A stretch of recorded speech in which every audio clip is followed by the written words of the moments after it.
Le 21 juin 1969, Bernard Moitessier arrivait à Tahiti. Après, un tour du monde et demi à la voile, la plus longue traversée jamais effectuée par un homme seul sur les océans.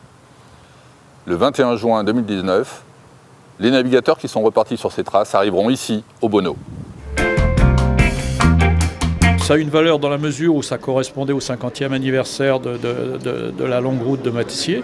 Et donc j'ai trouvé que ce serait formidable de lui rendre hommage en même temps et puis de célébrer cet événement de cette manière-là, en renouvelant ce que lui il avait fait.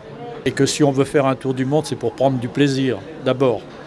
Et de réaliser soi-même quelque chose, de ne pas dépendre de quelqu'un, et puis de trouver un certain bonheur en mer, sinon c'est pas la peine. Et comme ce sera sans doute mon dernier, enfin entre guillemets, j'en sais rien, tour du monde, autant qu'on s'éclate, quoi. Et donc si d'autres personnes peuvent partager cette même envie, eh ben c'est formidable.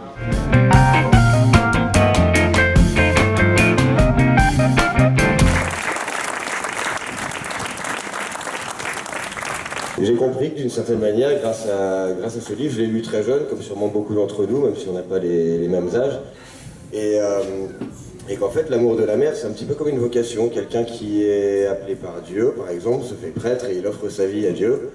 J'ai pas rencontré Dieu, j'ai juste rencontré la mer, mais je sais que je suis né marin, que je mourrai marin et que c'est grâce à Bernard un petit peu que j'ai compris ça. Et ça m'a donné un but. Pour moi, c'est une évidence de partir. Je suis bien là-bas, en mer. Et donc là, c'est l'occasion d'aller vivre ça pleinement et de me retrouver et de voir, j'espère, trouver ce que je vais aller chercher. Il y a 10 ans, j'avais son livre à bord. Là, chaque océan que je traversais, je lisais le passage correspondant. Ça m'a accompagné. Et là, je reprendrai le livre. Et je ferai le voyage avec lui. C'est quelqu'un, je crois, qui allait toujours à l'essentiel et c'est rare finalement.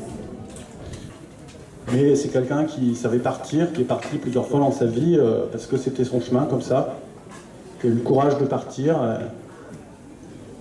Et enfin, la dernière chose aussi qui me touche chez Moitessier, c'est disons la fraternité, parce que évidemment il partait, mais il restait en contact avec les autres hommes et surtout, à la fin de sa vie, il a essayé de rendre beaucoup ce qu'on lui avait donné.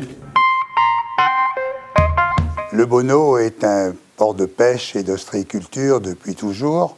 Bernard Moitessier a choisi le Bono comme dernière demeure et je suis heureux effectivement de pouvoir accueillir prochainement, fin juin, les skippers qui ont voulu faire la longue route dans l'esprit de Bernard Moitessier.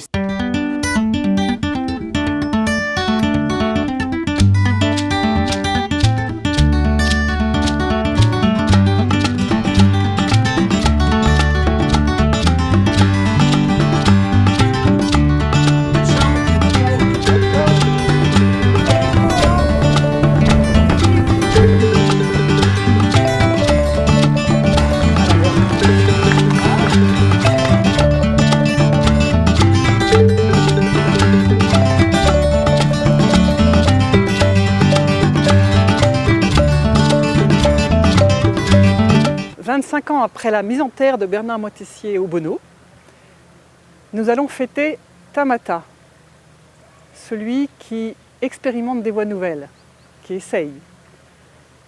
C'est le surnom que les Polynésiens donnaient à Bernard lorsqu'il essayait de transformer un sol aride en jardin nourricier.